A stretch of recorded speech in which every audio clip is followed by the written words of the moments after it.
Hello, I'm Jina Kim, your host of the GeoVista. Last week, South Korea participated in the NATO Defense Ministers meeting in Brussels, Belgium, alongside Australia, Japan, and New Zealand. Although South Korea has been invited to NATO summits and foreign ministers meetings for 3 consecutive years since 2022, this marked the first time the country has been invited to the Defense Ministers meeting. This signals NATO's growing focus on expanding its engagement in the Indo-Pacific region. As the world's largest security organization, NATO's influence continues to expand. Then how far will this expansion go? Join me, Jina Kim, on the GeoVista as we take an in-depth look at these developments.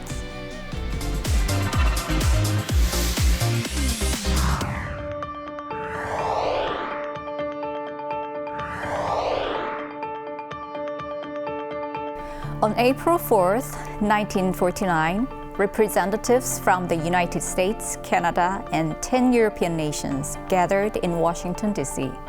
In the aftermath of the World War II, they sought to form a defense alliance to counter growing threats from the communist bloc led by the Soviet Union. The principle that they adopted was that an attack on one member is considered an attack on all members, thus ensuring a unified response. This historic meeting marked the creation of the North Atlantic Treaty Organization, or NATO, formed by 12 nations spanning both sides of the Atlantic, Europe and North America. So did the Soviet Union simply stand by? Not at all. In response to NATO's formation, the Soviet Union established the Warsaw Pact. In 1955, a collective military alliance of the Eastern Bloc countries. Throughout the Cold War, NATO and the Warsaw Pact were 2 major military blocs, each striving to deter a full-scale war with one another. But then, NATO's strategic concept faced a historic challenge. In 1991, the collapse of the Soviet Union left NATO without its primary adversary, the communist bloc, on which its collective defense mission had been built. With the dissolution of the Warsaw Pact, some began to question whether NATO should also disband or at least scale back its role. However, NATO not only remained intact, but its role was strengthened. Why? While the risk of large-scale military conflict between major powers decreased after the Cold War, new security threats emerged: ethnic conflict, regional disputes, and the proliferation of weapons of mass destruction. NATO, in response, began adapting its strategic concept accordingly. The alliance shifted its focus to peacekeeping missions and crisis management, demonstrating flexibility in addressing emerging threats and challenges of each era. One notable example is NATO's intervention in the Balkan conflicts in 1995, which played a crucial role in ending the civil war in Bosnia and Herzegovina. Since then, NATO's mission has focused on strategically managing Europe's unstable political landscape. In 1999, NATO forces led by the US launched airstrikes in Kosovo without UN Security Council resolution. While NATO justified the intervention by citing the need to protect Kosovar Albanians, the operation resulted in increased civilian casualties and refugees. The lack of UN approval triggered debates over the legitimacy of NATO's military intervention, highlighting the complex and turbulent transition the alliance faced at the time.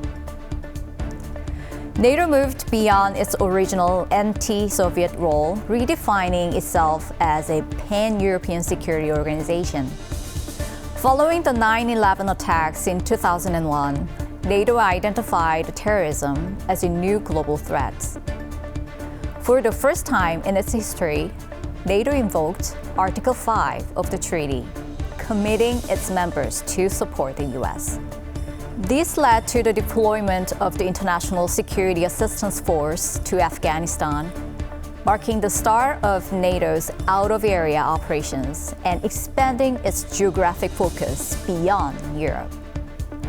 At the same time, NATO's strategic scope broadened to address non-traditional threats like terrorism and the proliferation of weapons of mass destruction. This expansion also deepened NATO's security partnership with non-European nations, including those in the Asia-Pacific region. To elevate Russia's concerns over NATO's expanding missions and membership, the alliance promoted Partnership for Peace program, focusing more on crisis management and cooperative security, rather than traditional collective defense. However, the war in Ukraine, which began on February 24, 2022, prompted NATO to refocus on its core mission of collective defense. Finland and Sweden, both neutral for over 70 years, decided to join NATO in response to Russia's invasion of Ukraine, further strengthening the alliance's collective defense capabilities. Moreover, in June 2022, NATO leaders adopted a new strategic concept. They made it clear that Russia could no longer be considered a strategic partner and identified China as a systemic challenge. This marked a formal shift in NATO's stance, signaling its intent to engage more actively in the Indo-Pacific region, where competition with China is intensifying. NATO also announced plans to strengthen its partnership with countries in this region. NATO has institutionalized cooperation with the 4 Indo-Pacific nations, South Korea, Japan, Australia, and New Zealand, to jointly address growing ties between North Korea, China, and Russia. NATO's newly appointed Secretary General, Mark Rutte, who took office on October 1st, has already strongly criticized China's support for Russia, indicating that NATO will maintain its strategy of countering both Russia and China. Today, NATO has 32 member states across Europe and North America, with Finland and Sweden as its newest members, adding roughly 300,000 more active and reserve forces to the alliance. While some countries like Switzerland continue to uphold their neutrality, nations such as Ukraine, Bosnia and Herzegovina, and Georgia continue to seek NATO membership, indicating that the alliance may expand further. As NATO evolves its strategic concepts to adapt to the changing times, it remains the world's largest and most powerful security organization, a reputation it is likely to maintain for the foreseeable future.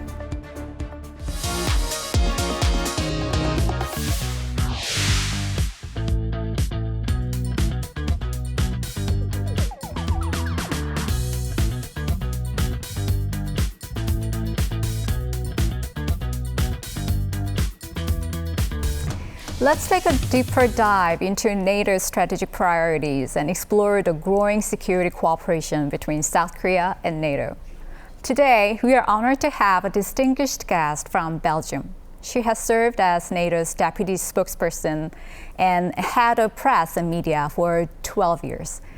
She currently oversees security policies and cooperation across NATO member states. Please welcome Carmen Romero, Director of the Security Policy at NATO.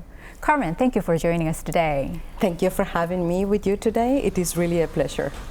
Earlier, we discussed NATO's history and the evolution of NATO's strategic concept. NATO, once established as a regional organization focusing on European security, has expanded the scope of mission and partnership so far. What is the key driving factor behind all this change?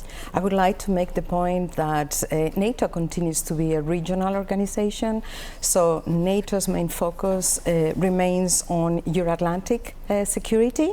It is about protecting and keeping the 1 billion people who live in the member states in Europe and North America safe. So NATO is mainly a collective security organization. It's based on deterrence to prevent conflict and to preserve peace. At the same time, many of the security challenges that we face today have no borders. They are global, and this is why since 2010 we are also dealing with cooperative security, and we are working very closely with like-minded partners, like for example South Korea. We are working together, exchanging experiences, comparing notes on how each of us is dealing with growing emerging security challenges, and this is where our cooperation comes in. And South Korea is a very important partner of NATO, so we work together, for example, in dealing with emerging and disruptive technologies. We are also working on the responsible use of artificial intelligence in the military domain, but also our cooperation is very focused on cyber defense threats that have no borders. We conduct exercises where also the Republic of Korea participates on cyber, and we are also working together on how to deal with hybrid threats that are very difficult to detect and that are very challenging. And this cooperation makes us stronger and also increases the individual resilience of both NATO and our partner South Korea. Yes. Actually, Ukraine crisis or the war in Ukraine is viewed as one of the most significant events of the 21st century. So I believe the NATO's strategic thinking has changed because of these events. So how do you assess the change of NATO's strategy before and after the war in Ukraine? So NATO has 75 years, and what makes NATO a very powerful organization is the fact that as the world has changed, NATO has changed with it, and NATO has continuously adapted to deal with the new and emerging security challenges. So this is also the situation in Ukraine. So for us, from our point of view, the invasion of Ukraine by Russia started in 2014 with the illegal annexation of Crimea, and following that we saw a more assertive Russia. We saw Russia violating international law, and NATO conducted the most challenging, the biggest reinforcement of its collective defense since the end of the Cold War, and then with the full-fledged invasion of Ukraine by Russia, as you say, we saw that Russia really undermined international rules-based order and also the security architecture that we had built together with Russia at the end of the Cold War. So here NATO responded increasing again its deterrence and defense to prevent the conflict, not to provoke, to prevent the aggression against Ukraine could expand to NATO's territory. And NATO is doing, since 2022, everything possible to support Ukraine in its right to self-defense, because this is a war of aggression. So basically one nation has been invaded by another one. And if President Putin will stop fighting, for example, today, the war would end today. But if Ukraine stops fighting today, basically Ukraine will cease to exist as a sovereign and independent country. So this is why our strategy by supporting Ukraine is to allow Ukraine to be strong on the battlefield and to be in a position when Ukraine considers that is the right moment to sit down and negotiate and achieve a fair and lasting peace. So it may seem as a paradox, but the key to concluding and bringing this war to an end is to support as much as possible Ukraine. And this is what NATO is doing. This is what NATO is doing with the support of many countries, including and partners, including with South Korea. We really appreciate what South Korea is doing to support some of the projects that NATO does in providing non-lethal support to Ukraine. For example, the Republic of Korea is very active in supporting a project related to rehabilitation of wounded soldiers in Ukraine. So every country has to do everything that is possible within its means to make sure that Putin doesn't win this war, because otherwise this would send a message to regimes, to actors, that they can use force to achieve their objectives, and one of those objectives could be to change borders. So this is why NATO allies are doing everything possible to support Ukraine, and with the aim of bringing an end to this conflict as soon as possible. Yes, despite all those efforts that you just explained to us, well, unfortunately, it is unlikely that we are going to see an end to this crisis anytime soon. And like everybody, I love to see the end of it. As a person coordinating security policy in NATO, do you have any creative idea to put an end to this? To put an end to this, it's about doing everything possible to help Ukraine negotiate a fair and lasting peace. Because if you look at history, all the wars, all the conflicts end at the negotiating table. And this one will be the same.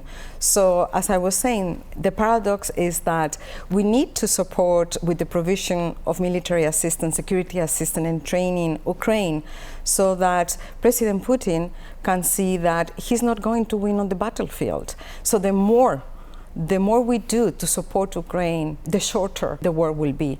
So we cannot allow fatigue. We have to continue to do everything we can to basically give the means to Ukraine to win this war, because it's about our way of life. It's about our common values, our shared values. It's about defending democracy and the rule of law. Yes, right. Since you're in Seoul, South Korea, let me ask you this question. Actually, South Korea has attended NATO summit for 3 consecutive years. So there's an expectation about growing partnership between the two sides. So in your personal opinion, why is the cooperation between South Korea and NATO so important? This cooperation is very important because we share very similar security challenges that have no borders. And actually, the cooperation between the Republic of Korea and NATO takes us to more than 2 decades. So it's not new, but it's true that we are increasing our cooperation because the challenges in the security environment keep on growing. So in 2012, for example, we had the first partnership document agreed. And the Republic of Korea was in Afghanistan, where we're working together with many other partners, and that also helped us with interoperability of our military forces. And we have been discussing, for example, the first meeting that we had of the North Atlantic Council with our Asia-Pacific partners was in 2016, and we were discussing the threats coming from North Korea and the security in the Korean Peninsula. We have been condemning also North Korea missile tests. So basically our cooperation is a cooperation of trust, long-standing. We were very privileged to have the president of your country attending the first NATO summit in my home city, in Madrid, in 2022. And there we agreed a very ambitious partnership program. That program even grew when we met in Vilnius in 2023, and then this year in 2024 at the Washington Summit, we had also the privilege of having the leaders of our Asia-Pacific partners in a very important summit where we went even beyond in our cooperation, highlighting very specific projects where we can do more together to learn from each other on how to deal with very complex security challenges. And by doing that, we are talking about cross-cutting global security challenges. By doing that, we become more resilient. So individual resilience grows, but also our deterrence grows. The deterrence of NATO members and the deterrence of partners like South Korea. So like you said, NATO as a whole prefers to strengthen ties with Indo-Pacific 4, Korea, Japan, Australia, and New Zealand. But however, I'm just wondering if there's any slightest difference among NATO member states in terms of their interest or practical interactions or exchanges? What I can tell you is that NATO is a very unique organization, and NATO is the only organization where Europe and North America get together every day around the same table to discuss security challenges that have an impact on basically the security of their citizens. And everything is decided by consensus. So basically 32 allies, because as you know, we have grown now with the arrival of Sweden and Finland, we are now 32. And every agreement is by consensus. And this is very powerful because it shows the importance of the indivisibility of security as an organization. But also when we decide to cooperate with partners, we decide this together. So despite the fact that we are 32 democracies, so there are very lively discussions in NATO because, democracies, they are different from each other. So we have discussions, we disagree on certain things, but then we always end up agreeing on what is important for our collective security. And this is what makes NATO a very important organization. I also think that for our partners, like the Republic of Korea, but all the partners that we have around the world, it's also a privilege to sit at the table of the North Atlantic Council. Why? Because NATO represents 50% of the world's military might and 50% of the world's economy, GDP. So we are a very strong organization. We are among friends, and our partners also become friends. And what we see is that today's security challenges, we are in a very unpredictable security environment. There is not a single country that can deal with these security challenges alone. So it's very important and it's very good to have friends. Yeah, you make me believe that this security cooperation will continue to grow in the coming years. I can assure you that it will continue to grow. Yes. Beyond Ukraine, beyond is a long-standing, and it will continue to grow. Yeah, of course. But there are some still who are questioning about the practicality of NATO-Korea cooperation because of the geographic distance between the two sides. And still there are some in South Korea arguing that South Korea needs to prioritize first our national defense, defending direct threat from North Korea. So how would you say to those who are expressing such concern? We have to do both things. So when I spoke at the beginning about NATO, I said that the core business of our organization is the Euro-Atlantic security, is the protection of the 1 billion people who live in our member states. So the same for South Korea. So the core of our business is to protect our territories and our people. But at the same time, we will be more efficient in doing that if we work with like-minded partners, countries that can be very far away. I spoke about Colombia, I spoke about New Zealand, the Republic of Korea. They can be very far from each other, but they face very similar security challenges because there are challenges today that have no borders. So even if we are far away physically and geographically, we are very close to each other. And when we discuss with our friends from South Korea the threats that we see in the information environment, for example, dealing with disinformation propaganda, our points of view are very similar because, and by comparing notes, we see that we can become stronger because we learn from each other. So actually, we are not so far from each other. Yes, thank you for your insight, and I truly appreciate your time. And I think we should further discuss more about our cooperation so that we can elevate this relationship to the next level. So I agree. Yes. I agree. Thank you. Thank you for your time. Thank you. Thank you.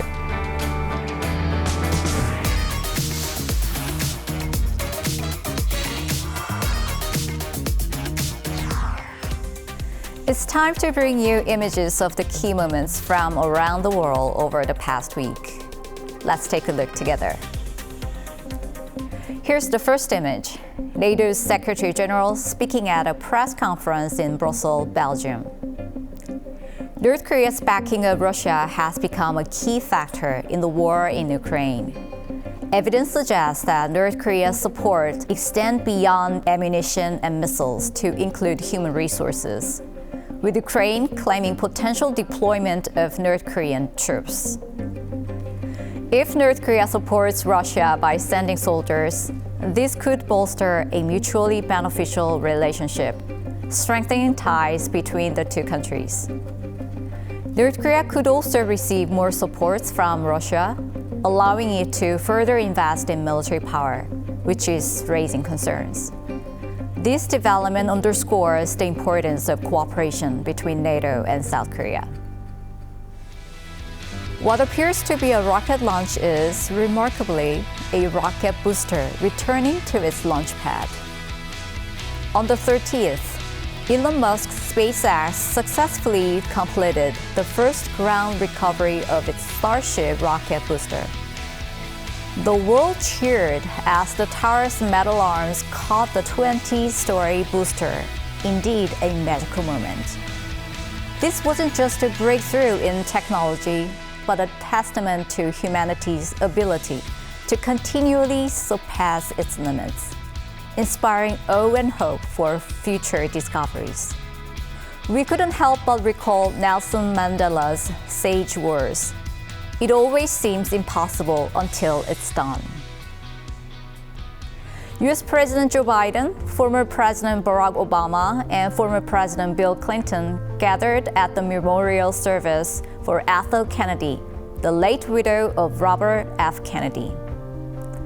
The presence of three great American presidents delivering eulogies together highlights the political significance of the Kennedy family. This gathering of key Democratic figures took place amid political turbulence, sparked by Robert F. Kennedy Jr.'s dramatic exit from the Democratic Party, subsequent presidential bid, and controversial endorsement of Donald Trump. Notably, President Biden sat alongside former President Obama, drawing attention given their somewhat distant relationship after Biden dropped out of the presidential race.